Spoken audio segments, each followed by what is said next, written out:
네, 안녕하세요. 우리 신앙 이야기의 박 PD입니다. 화륜입니다. 네, 지난 시간에 이어서 이제 이번 시간에는 바울 사상의 어떤 문제점, 한계, 네. 그런 부분에 대해서 얘기하죠. 그러니까 이제 그렇게 바울이 로마에서 사람을 끌어들여서 결국 로마인들이 들어오면서 기독교가 처음엔 박해를 받게 됐죠. 그러니까 결론적으로 성공한 종교가 됐죠. 로마의 국교가 됐으니까.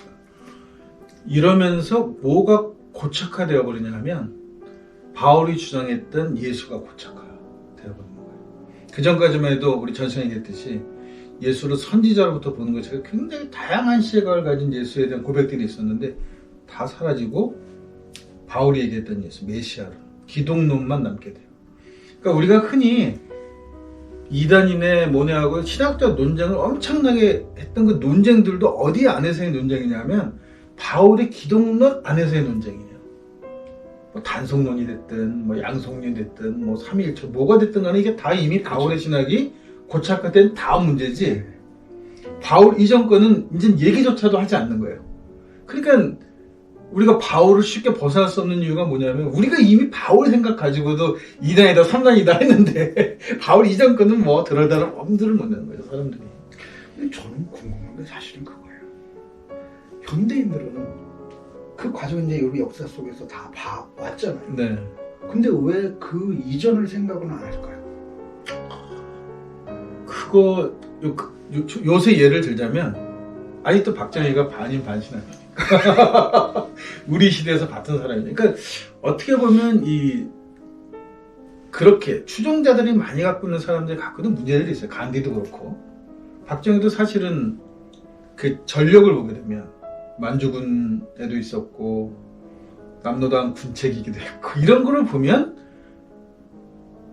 일반적인 사람 입장에서 그 사람이 대통령이 됐다는 것 자체도 납득이 불가능하고 설령 어떻게 지가 군사적으로 쿠데타를 해서 정권을 잡았다 하더라도 이제는 당연히 어떤 사람이야 어떤 놈이야 하고 얘기할 수 있어야 하는데 여전히 시청자가 있단 말이죠. 물론 이제 저도 사실은 제 개인적인 입장으로도 네. 어렸을 때니까 우리나라 대통령은 박정희 아니면 없는 거였잖아요. 없었죠.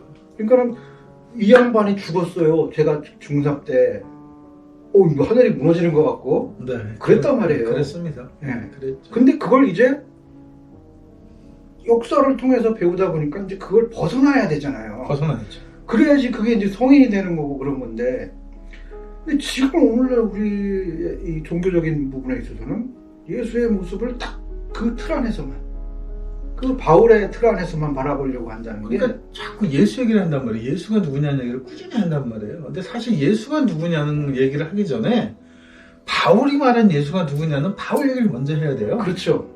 우리가 알고 있는 거는 바울이 얘기한 예수의 그 교리의 기본에서 세워진 그 예수는 이걸 갖고 아무리 얘기해봐야 바울을 못 벗어나게 된단 말이죠. 바울 이전의 예수를 얘기해야 되니까. 그러니까 깨야 되는 거예요. 박정희에 대한 생각을 깨듯이. 그래서 제가 신학적인 얘기를 자꾸 한단 말이에요. 무슨 얘기를 하면은 신학적인 논쟁 얘기를 자꾸 끄집어내서 저랑 논쟁을 하는데 저한테 중요한 건 그게 아니고 시대적 배경으로 바울이 어떤 인물이었냐는 걸 보자는 거예요. 자꾸만. 아까도 말이죠. LA 교포 출신, 하버드 교포 출신의 미국 학위를 가져와서 한국에 와서 로마 관청 같은 데서 일하던 매운노란 말이에요. 일종의. 그런 것 같아요.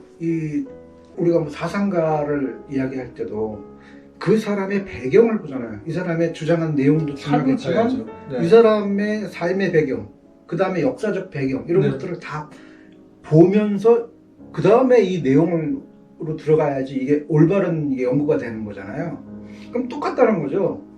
바울이 만들어낸 그리고 그려낸 그 인물 예수 이것도 중요하겠지만 이 바울의 배경들 네. 그거를 같이 보지 않으면 이거 올바로 이해할 수 없는 거랑 똑같은 거잖아요. 그러니까 바울의 교리가 뭐냐, 바울의 교리가 뭐냐를 한마디로 딱 정의하라고 한다면 한국 역사에서는 유신헌법이.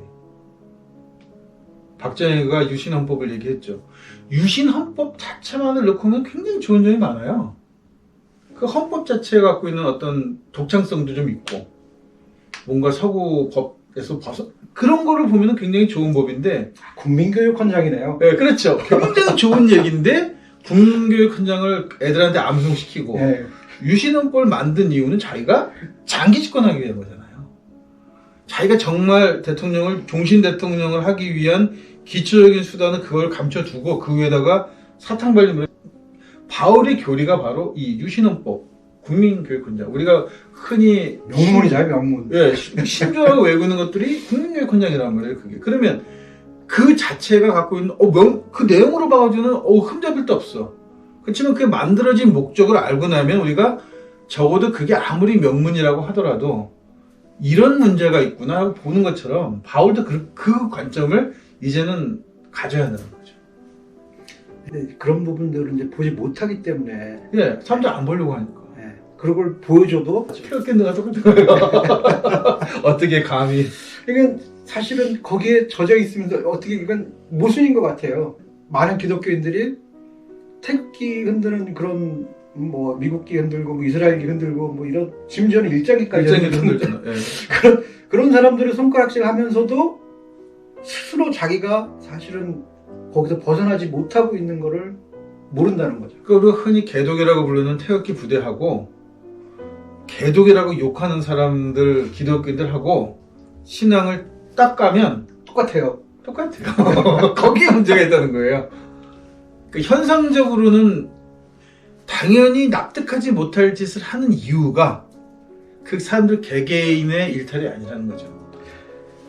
그러니까 행동은 다르게 나타나는데 가지고 있는 신앙은 똑같다. 네, 그럼 결국에는 이쪽에서 손가락질하는 사람이 이들을 손가락질하는 사람이 어느 순간 똑같아질 수 있다는 얘기나 다를 바 없거든요. 네. 그래서 이제 오늘 쓴 글인데 저도 이제 그 스님한테 듣고 깜짝 놀랐단 말이에요.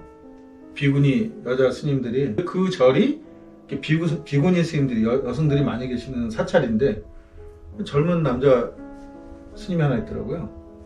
그래서 지나가니까 탄사에 먼저 인사를 하는 게 있고 받는 게 있잖아요. 인사를 받고 가더라고요. 그래서 아니 왜 그러냐 했더니 불가에서도 뭐 글쎄 그 교단만 그런지 모르겠지만 여자는 머리 깎고 100년이 지나도 오늘 머리 깎은 남자보다 아래쪽이래요. 근데 이 사람들 이게 누굴 욕하냐면 아이 니네 기독교에는 여자들은 성직자가 될 수도 없잖아 이런 얘기를 하는데 이거 무슨 차이가 있는 거죠 이게. 여기는 단지 상직을 못 준다는 것 뿐이고 여기는 누구나 머리를 깎을 수 있지만 그렇게 차별을 두는 거고.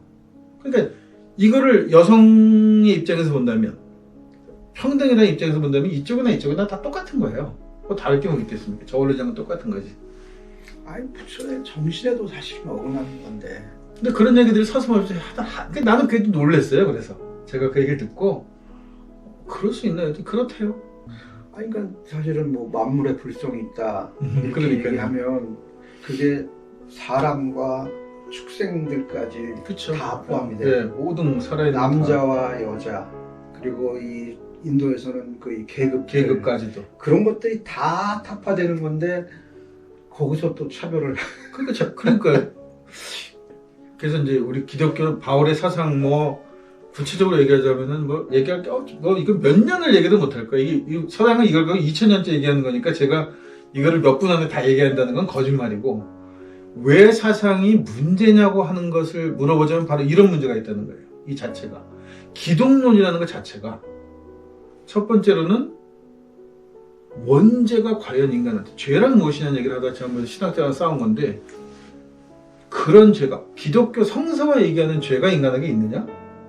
이 질문을 해야 되는 거죠. 바울은 있다고 얘기해요. 그러면 우리도 그 죄가 있다고 인정하는 게 맞는 걸까? 특히 종교적인 죄 말이죠.